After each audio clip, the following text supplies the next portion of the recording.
Pumpkin spice bread pudding. I'm Urvashi, my blog is TwoSleevers.com, and today we are going to have double deliciousness. It's not enough that I'm giving you a wonderful bread pudding. It's not enough that I'm going to make it pumpkin spice because fall is coming, Thanksgiving is coming, and pumpkin spice, everything is good. I'm going to add another layer of deliciousness, which is I'm going to show you how to make this in your Instant Pot so that if you're making a holiday dinner, you're not using up your oven and you're not heating up your house. This is going to be a really simple recipe. I want you to watch as I do this. Start with a couple of eggs. Whisk them about. Put in whatever kind of sweetener you want. I'm using sugar.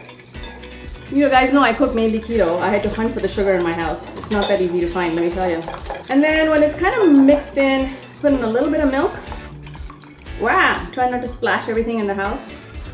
And put in a little bit of heavy cream. Now, there's another shortcut you could use for this, which is you could decide I don't want to mess with cream and milk, and you could just use half and half. If you are dairy free, this works with almond milk as well, so you can try that. I'm gonna pour in a little bit of butter because everything in this world is better with butter. It is, after all, pumpkin spice. We're gonna put in pumpkin. I'm using canned pumpkin. If you're one of those enterprising people that likes to start with fresh pumpkin, you just have at it. I'm using canned pumpkin.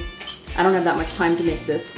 And a little bit of salt for flavor to offset some of the other flavors. And then I'm going to put in pumpkin spice without spilling it in here, because that will be a nightmare. And then I'm gonna do something a little bit weird, which is I'm gonna smell it, because I can't tell if that's enough spice or not. It doesn't look like enough, so I'm a little hesitant. Let me just try it. Yeah, it needs more. Let's just sprinkle in some. We want this pretty spiced, because the bread is gonna absorb a lot of flavor, so don't skimp on this.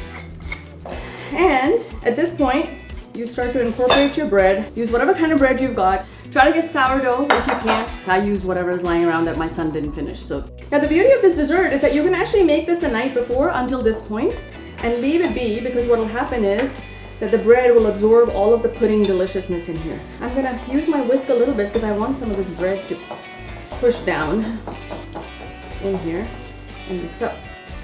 All right, so now, wow, now what you do is you make a mess and then someone has to clean it up. Now comes the fun part about learning how to cook this pot and pot. If you have not watched it, you should watch my pot and pot video. It explains how pot and pot cooking works in a pressure cooker. So the way pot and pot cooking works is you put water in the bottom here. I'm putting in about 1.5 cups. If you have an 8-quart, put in a couple of cups, it can't hurt. You are then going to put in a steamer rack on here. This elevates it from the bottom of the Instant Pot and allows it to cook in indirect heat and the steam that's going to happen. I am going to use a 6x3 pan. By the way, this is the same pan that I use for my air fryers. I have a couple of air fryer books. If you haven't checked them out, you should. And please do not give me grief about using this. If you don't like it, use butter. This is what I use. There's 2 reasons I use it. 1, it's easy, and 2, my dog really likes it. I know it sounds terrible, but she does. See, there she comes. I can hear her. All right, so I've greased the pan, and I'm going to pour this in here, which looks a little bit precarious because it's heavy. I'm gonna dump this in here. This is gonna be very pumpkin-y.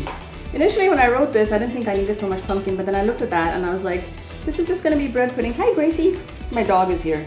She comes to lick all of the butter spray. Dogs eat weird things, don't they? I don't know what your dog eats. Mine loves tomatoes, for example, for some reason. Don't pack it too tight, just smooth it out. I'm going to cover this with a piece of foil.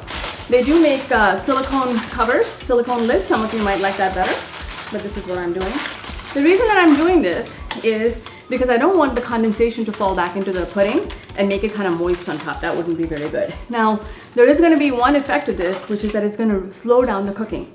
If you watch the pot and pot video, you'll know that something like elevating it slows down the cooking. Having it on the side, having a aluminum foil is going to slow down the cooking. If you make this in a glass container, like I'm using aluminum here, if you use stainless steel, it'll be fine. If you use a glass container, make sure it's borosilicate safe. Not all Pyrex is heat safe. But the other thing is it's gonna take longer, and I don't know how much longer because I haven't tested it that way, so you may have to discover this on your own, or come into my Facebook group and ask, and they'll tell you how. By the way, if you wanna make the same pudding with the same flavors, and you wanna make it keto, check out my keto pumpkin pie pudding recipe on the blog. I'll put a link to it here as well as into the description. That recipe might be actually helpful for you. If you have a mini, this recipe won't work in a mini.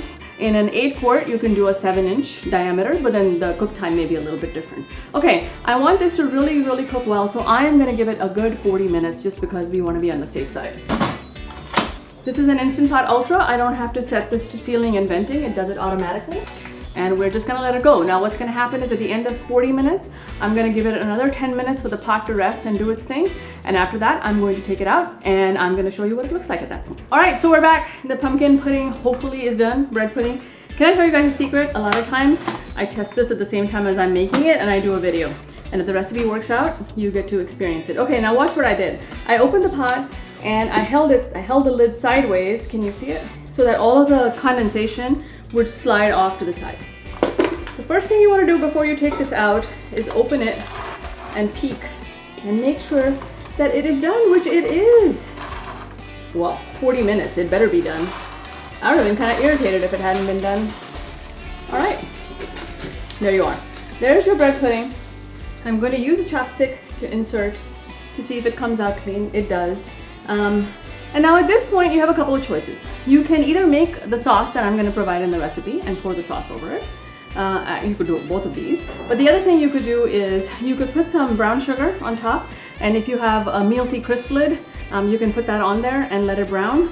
Or you could just leave this be and you could just serve this the way it is. Now, I would recommend that you let this cool before you serve it. And then when you take it out, you have, again, a couple of options. You can either very carefully tip it out onto a plate, or if you're like me, if my husband was doing this, he would tip it out into a plate and make it look gorgeous. I'm not so adept, so I would give them a spoon. And if people don't like it, more for me. That's how it works. So use one of these little silicone jobbies. You want silicone, by the way, for an Instant Pot rather than your typical oven mitts, because the oven mitts are made out of cloth. Steam and water are gonna get into those and wet the thing, and it's not, you'll burn yourself. So here I'm gonna use these little things. I'm gonna put it out here. Let me give you guys a little bit of a view. This is the kind of thing that I really shouldn't be doing because I'm very likely to spill it. But anyway, there is your pumpkin spice bread pudding. The other recipes you might care to do is, there's a similar recipe for this in the air fryer if you prefer that. There is a pumpkin pudding pie keto recipe also on the blog. And I'm gonna do another couple of bread puddings in a while, so you just be sure to subscribe, watch this channel, and you'll be able to see those. I'm Urvashi, blog is TwoSleevers.com, and that was pumpkin spice bread pudding, and watch the next video that's coming up. It's gonna be something else that is phenomenal.